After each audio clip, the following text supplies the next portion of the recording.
Hello friends, welcome to day trader Telugu and good evening. Recent days లో ఒక range bound లో ఉన్న markets కాస్త ఈ రోజు కొంత రేంజ్ ని బ్రేక్ చేశాయనుకోవచ్చు. సెన్సెక్స్ లో 600 పాయింట్స్ దగ్గరగా పాజిటివ్ గా మూవ్ కనిపించి 32,720 దగ్గర సెన్సెక్స్ క్లోజ్ అయితే 172 పాయింట్స్ నిఫ్టీ పాజిటివ్ గా మూవ్ అయ్యి 9,553 దగ్గర క్లోజ్ అవడం జరిగింది. సో మార్కెట్ లో ఉన్న important updates and news analysis మాట్లాడుకునే దానికంటే ముందు రీసెంట్ డేస్ లో రిజల్ట్స్ పోస్ట్ చేస్తున్నప్పుడు రిజల్ట్స్ ఒకవేళ వాళ్ళు ప్రాఫిట్స్ పోస్ట్ చేసినా సరే స్టాక్ ఎందుకు పెరగట్లేదు, లేకపోతే లాస్ పోస్ట్ చేసినా సరే స్టాక్ ఎందుకు పెరుగుతుంది అని ఒక డౌట్స్ అయితే వస్తున్నాయి. అండ్ ఎప్పుడైనా సరే ఫ్రెండ్స్, మనకి రిజల్ట్స్ ఏ కంపెనీ పోస్ట్ చేసినా సరే మనకి ఫస్ట్ ఏం వదులుతారంటే వాళ్ళ బిఎస్సి కానివ్వండి, ఎక్స్చేంజెస్కి ఏం చెప్తారంటే మాకు ఇంత లాభం వచ్చింది అండ్ మాకు ఈ ఏరియాస్లో గ్రోత్ ఉంది అని చెప్పి వాళ్ళు డేటాని నెంబర్స్ని అయితే వదులుతారనమాట. పర్సన్స్ ఫస్ట్ మనకి మాట్లాడరు. ఆ డేటాను వదిలేశాక కాన్ఫరెన్స్ కాల్ అనేది ఒకటి ఉంటుంది, దాంట్లో మేనేజ్మెంట్ మాట్లాడతారు. ఎందుకని ఈ నెంబర్స్ వచ్చాయి, ఒకవేళ ప్రాఫిట్ వస్తే అదేమైనా వన్ టైం ప్రాఫిటా, అంటే ఈ క్వార్టర్లో మాత్రమే ఏదైనా అడిషనల్గా వాళ్ళకి రెవెన్యూస్ రావడం వల్ల వాళ్ళకి ఏమైనా వచ్చిన వన్ టైం ప్రాఫిటా, లేదంటే లాస్ వచ్చినట్లయితే ఆ లాస్ ఎందుకని వచ్చింది, ఫ్యూచర్లో ఎలా గ్రో అవుతుంది కంపెనీ అనే గైడెన్స్ ఉంటుందన్నమాట మనకి కాన్ఫరెన్స్ కాల్లో. సో ఏ డెసిషన్ తీసుకోవాలనుకున్నా సరే రిజల్ట్స్ పరంగా మనం ఆ కాన్ఫరెన్స్ కాల్ కోసం వెయిట్ చేయాల్సి ఉంటుంది. అండ్ డైరెక్ట్గా మనం ప్రాఫిట్నే చూడకూడదు అనమాట. సో ప్రాఫిట్ పాజిటివ్గా ఉంటే స్టాక్ మూవ్ అవ్వాలి, లేకపోతే నెగిటివ్గా ఉంటే స్టాక్ పడిపోవాలని మనకి చాలా టర్మ్స్ అయితే ఉంటాయి ఫ్రెండ్స్. స్టాక్ మార్కెట్లో కంపెనీ రిజల్ట్స్ పోస్ట్ చేస్తున్నప్పుడు రెవెన్యూ అని మనకి టాప్ లైన్ అంటూ ఉంటాం, అండ్ నెట్ ప్రాఫిట్ని మనం బాటమ్ లైన్ అంటూ ఉంటాం, అండ్ ఎబిటా కానివ్వండి, మార్జిన్స్ కానివ్వండి, అండ్ ఏ సెగ్మెంట్స్లో ఆ కంపెనీ సేల్స్ని గ్రో చేస్తుందని కానివ్వండి, ఇవన్నిటిని కూడా మనం అనాలిసిస్ చేసే ఫైనల్ డెసిషన్ అనేది తీసుకోవాల్సి ఉంటుంది. ఈ టర్మ్స్ అన్ని కూడా నేను ఎక్స్ప్లెయిన్ చేసిన వీడియోస్ మన ఛానల్లో ఆల్రెడీ ఉన్నాయి ఫ్రెండ్స్. నేను అవి ఇంకొకసారి కామెంట్ సెక్షన్లో, అంటే ఫస్ట్ కామెంట్లో లాస్ట్లో అయితే ఆ లింక్ అనేది ఉంటుంది, దాన్ని మీరు క్లిక్ చేసినట్లయితే ఈ వీడియో దగ్గరికి అయితే వస్తారు. సో దాంతోపాటు మీకు ఫైనాన్షియల్ ఇయర్, క్యాలెండర్ ఇయర్, అంటే ఎన్ఐఐ అంటే net interest income, net interest margin and different terminologies అయితే మీకు అన్ని కూడా క్లియర్గా ఈ వీడియోస్లో అయితే ఉంటాయి. ఇది మీరు చూసినట్లయితే మీకు రిజల్ట్స్ గురించి ఒక అవగాహన అయితే క్రియేట్ అవుతుంది. అండ్ రీసెంట్ డేస్ లో మీకు నేను క్లియర్ గా చెప్పాను, అనుకుందాం ఈ రోజు మార్కెట్ క్లోజ్ అయిపోయి ఒక కంపెనీ రిజల్ట్స్ ని పోస్ట్ చేస్తే, ఒకవేళ వాళ్ళు ప్రాఫిట్స్ పోస్ట్ చేస్తారనుకోండి, నెక్స్ట్ డే ఓపెనింగ్ అనేది ఖచ్చితంగా లాభాల్లో అవ్వాలని రూల్ లేదు. వాళ్ళు ఈ రోజు లాసెస్ పోస్ట్ చేస్తే నెక్స్ట్ డే ఓపెనింగ్ అనేది ఖచ్చితంగా నష్టాల్లోనూ వెళ్ళాలని రూల్ అయితే లేదు. దీనికి మీకు నేను లాజిక్ కూడా రీసెంట్ వీడియోస్లో చెప్పాను. రిజల్ట్స్ పోస్ట్ చేయక ముందు వరకు ఆ స్టాక్ ఎలా మూవ్ అయింది అనే దాన్ని మనం ఫస్ట్ కన్సిడరేషన్లోకి తీసుకోవాలి. ఒక 800 రూపీస్లో ఉన్న స్టాక్ చాలా డ్రాస్టిక్గా ఫాలో అవుతూ ఒక 200కో 300కో వచ్చింది అనుకుందాం కొన్ని కారణాల వల్ల. సో నెగిటివ్గా ఉన్న ఈవెంట్స్ కానివ్వండి, అంటే ఆ పాయింట్ ఆఫ్ టైంలో ఏదైనా ఈవెంట్ నెగిటివ్గా ఉండడం వల్ల అన్ని స్టాక్స్తో పాటు ఈ స్టాక్ కూడా పడింది, బట్ ఇంకొంచెం డ్రాస్టిక్గా పడింది. అండ్ ఆ కంపెనీ మీద కొన్ని నెగిటివ్ రూమర్స్ వల్ల కూడా స్టాక్ పడుతూ వచ్చింది అనుకుందాం. సో ఇప్పుడు ఆ కంపెనీ రిజల్ట్ కొంత న్యూట్రల్ టు నెగిటివ్ ఉన్నా సరే ఆ కంపెనీ పెరుగుతుందనమాట. ఎందుకంటే రీసెంట్ టైమ్స్లో చాలా డ్రాస్టిక్గా పడింది కాబట్టి.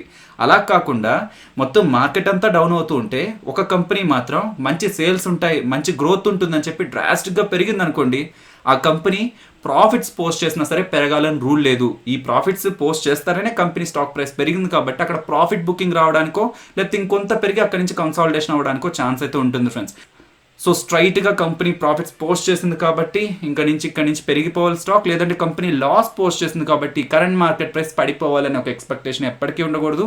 And current A company results post చేస్తున్నా సరే వాళ్ళ కాన్ఫరెన్స్ కాల్లో మేనేజ్మెంట్ ఏం మాట్లాడుతుందన్న విషయాన్ని కూడా మనం కన్సిడరేషన్లోకి తీసుకోవాలి. సో యాక్సిస్ బ్యాంక్ వాళ్ళ కాన్ఫరెన్స్ కాల్లో కొంత ఇంపార్టెంట్ డేటాను షేర్ చేయడానికి అయితే ప్రయత్నించారు ఫ్రెండ్స్. ఆర్బీఐ వాళ్ళు 3 months మనకి మోరటోరియం విధించడం జరిగింది కదా, బ్యాంక్స్ అందరికి కూడా ప్రపోజల్ పెట్టడం జరిగింది కదా. సో మీరు ఎవరికైతే లోన్స్ ఇచ్చారో వాళ్ళు ఒక రీపేమెంట్ చేయకపోయినా 3 months వాళ్ళకి గడువు ఇవ్వండి అని. మాకు ఈ మోరటోరియం కావాలని టోటల్ నెంబర్ ఆఫ్ లోన్ తీసుకున్న పర్సన్స్ లోంచి 10 to 11% మాత్రమే మమ్మల్ని అడిగారు, మోరటోరియం కావాలి మాకు 3 months మేము కట్టలేమని. కాకపోతే ఈ 10 to 11% అడిగిన వాళ్ళు తీసుకున్న లోన్ అనేది టోటల్ లోన్ బుక్ లో 28% ఉందని చెప్తున్నారు. సింపుల్గా చెప్పాలంటే యాక్సిస్ బ్యాంక్ 100 పీపుల్కి 100 crores లోన్ ఇచ్చినట్లయితే సో 10 to 11% మాత్రమే వచ్చి మాకు మోరటోరియం కావాలని అడిగారు. కాకపోతే ఈ 10 నుంచి 11 మంది తీసుకున్న లోన్ అనేది 28 కోట్ల దగ్గరగా ఉందన్నమాట. యాక్సిస్ బ్యాంక్ లోన్ రిలేటెడ్గా మాట్లాడుకుంటే యాక్సిస్ బ్యాంక్ ఒక total loan book 5.7 lakh crore ఉంది ఫ్రెండ్స్.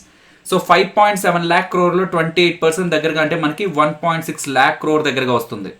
సో ఈ 1.6 lakh crore ఎవరైతే తీసుకున్నారో వాళ్ళు మాకు 3 months మోరటోరియం కావాలని మమ్మల్ని అడగడం జరిగింది అని చెప్పి వాళ్ళు అప్డేట్ ఇవ్వడం జరిగింది. అండ్ రీసెంట్ టైంలో ఒక రేటింగ్ ఏజెన్సీ కూడా వీళ్ళని డౌన్ గ్రేడ్ చేయడం జరిగింది. సో ఇలా రేటింగ్ ఏజెన్సీస్ వాళ్ళు మమ్మల్ని డౌన్ గ్రేడ్ చేస్తున్నా సరే రానున్న రోజుల్లో అది మా మీద ఇంకా నెగిటివ్ ఇంపాక్ట్ అయితే క్రియేట్ చేస్తుందని చెప్పారు. ఎకానమీ కూడా ఇంకొక 2-3 months లో మనకి ఫాస్ట్ గా గ్రో అయిపోయే అంత స్కోప్ అయితే లేదు. 6 to 12 months ఖచ్చితంగా పడుతుంది.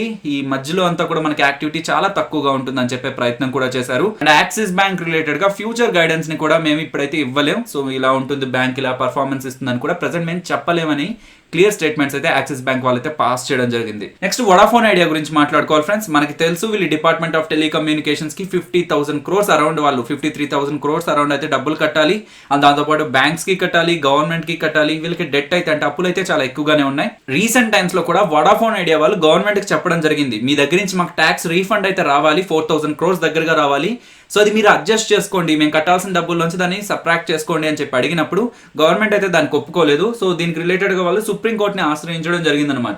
మాకు ఇలా 4,700 కోట్లు ట్యాక్స్ రీఫండ్ అనేది గవర్నమెంట్ దగ్గర నుంచి రావాల్సి ఉంది, దాన్ని అడ్జస్ట్ చేసుకోమని చెప్పండి అని. కాకపోతే సుప్రీంకోర్టు మీరు అంటున్న 4,700 crores అయితే మీకు ట్యాక్స్ రీఫండ్ గవర్నమెంట్ దగ్గర నుంచి అయితే రాదు, కేవలం 733 కోట్లు మాత్రమే మీకు ట్యాక్స్ రీఫండ్ అయితే వస్తుంది. దానికి రిలేటెడ్గా ఫర్దర్ ప్రొసీడింగ్స్ అయితే కంటిన్యూ చేసుకోండి అని చెప్పి అప్డేట్ అయితే ఇవ్వడం జరిగింది. సో వోడాఫోన్ ఐడియా అయితే పోరాడుతుంది, కానీ ట్యాక్స్ రిఫండ్స్ మోస్ట్లీ వచ్చే స్కోప్ అనేది తక్కువ అని అనుకుంటూ ఉన్నారు. బట్ అట్లీస్ట్ 733 crores అయినా సరే వోడాఫోన్కి వచ్చింది అనడం అనేది కొంత పాజిటివ్ అయితే అయింది ఫ్రెండ్స్. కాకపోతే మాట్లాడుకున్నాం కదా, వీళ్ళు డిపార్ట్మెంట్ ఆఫ్ టెలికమ్యూనికేషన్స్కి, బ్యాంక్స్కి, అలాగే గవర్నమెంట్కి కూడా చాలా అప్పు అయితే ఉంది. సో వోడాఫోన్ వాళ్ళు రీసెంట్గా 1,500 crores దగ్గరగా వోడాఫోన్ ఐడియాలోకి పంప్ చేసినా సరే, డబ్బులు ఇన్వెస్ట్ చేసినా సరే, స్టిల్ ఇంకా కూడా అది కట్టాల్సిన అప్పు అనేది ఇంకా చాలా అయితే ఉంది. ఇండియాబుల్స్ హౌసింగ్ ఫైనాన్స్ వాళ్ళు ఢిల్లీ హైకోర్టుని ఆశ్రయించడం జరిగిందనమాట. సో రీసెంట్గా ఆర్బీఐ వాళ్ళు మోరటోరియం విధించారు. మేము ఎవరికైతే లోన్స్ ఇచ్చామో వాళ్ళ దగ్గర నుంచి మాకు కొంత టైం వరకు రీపేమెంట్ అనేది ఉండదు, ఆర్బీఐ వాళ్ళు అలా చెప్పారు కాబట్టి. సో మేము డబ్బులు కలెక్ట్ చేసుకోలేం కాబట్టి మేము ఎవరికైతే పే చేయాలో వాళ్ళకి పే చేయడం అనేది మాకు కొంత కష్టం అవుతుంది అని చెప్పి ఢిల్లీ హైకోర్టుని అడిగినప్పుడు ఢిల్లీ హైకోర్టు వాళ్ళు ఎవరెవరికైతే ఇండియాబుల్స్ హౌసింగ్ ఫైనాన్స్ రీపేమెంట్ చేయాలో, ఒకవేళ ఇండియాబుల్స్ హౌసింగ్ ఫైనాన్స్ రీపేమెంట్ చేయనట్లయితే వాళ్ళ మీద ఎటువంటి యాక్షన్ తీసుకోకండి అని చెప్పి రీసెంట్ గా ఢిల్లీ హైకోర్టు వాళ్ళు ఒక ఆర్డర్ అయితే పాస్ చేయడం జరిగింది, జడ్జిమెంట్ అయితే ఇవ్వడం జరిగింది.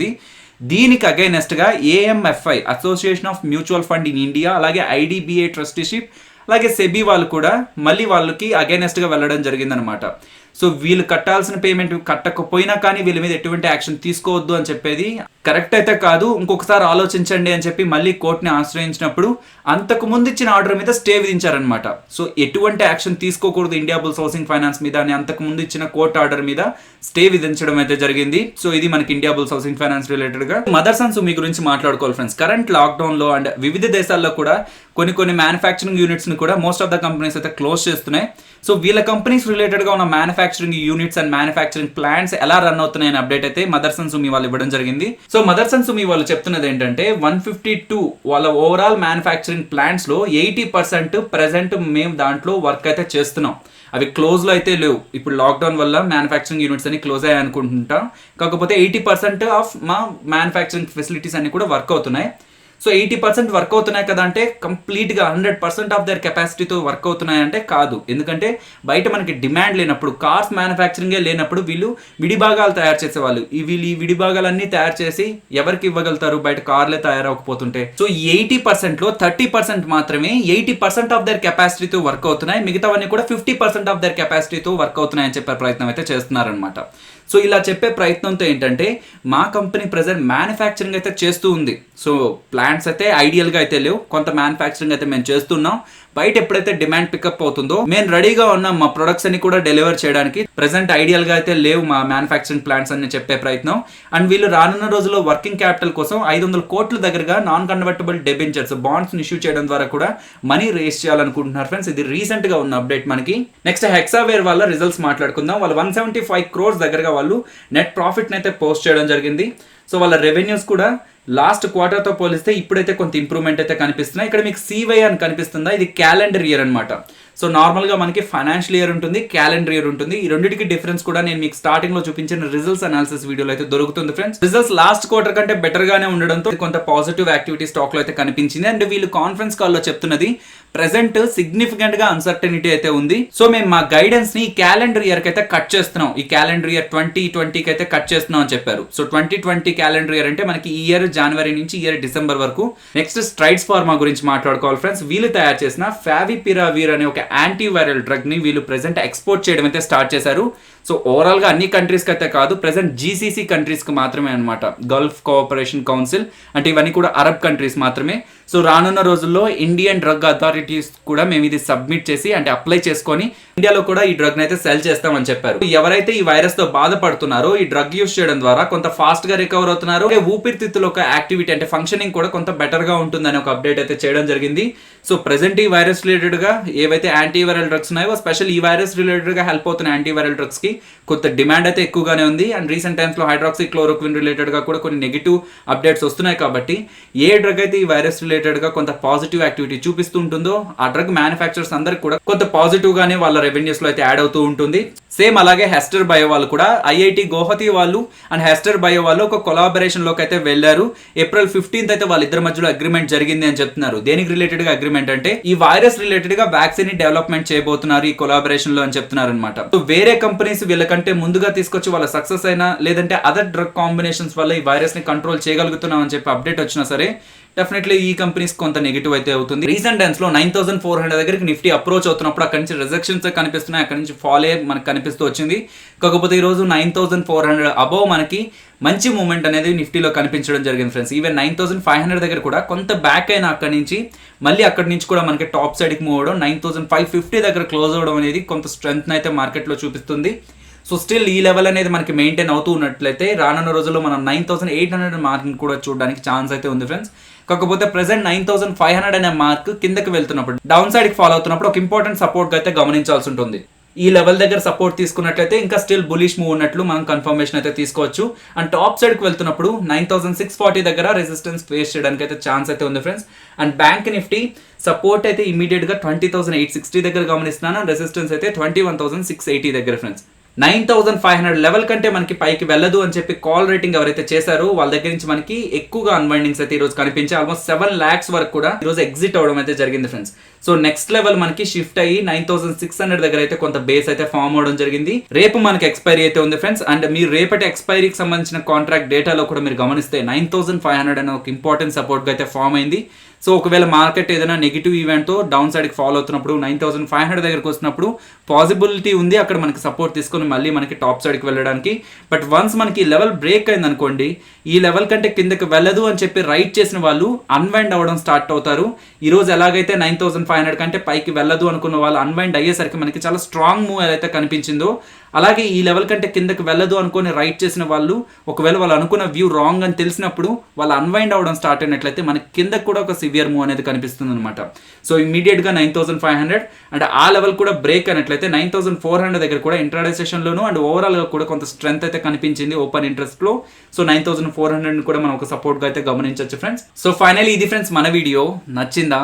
సో నచ్చినట్లయితే లైక్ చేయండి అండ్ ఈ వీడియో మన వాళ్ళకి ఉపయోగపడుతుంది అనుకుంటే తప్పకుండా షేర్ చేయండి. అండ్ మన ఛానల్ని సబ్స్క్రైబ్ చేయనట్లయితే కంటెంట్ ఒకసారి చూడండి ఫ్రెండ్స్. కంటెంట్ నచ్చితే ఛానల్ని సబ్స్క్రైబ్ చేసి పక్కనే వచ్చే బెల్ ఐకాన్ కూడా క్లిక్ చేయండి. మరొక ఇంట్రెస్టింగ్ వీడియోతో మళ్ళీ మీ ముందుకు వస్తాను. అంతవరకు టేక్ కేర్. జై హింద్.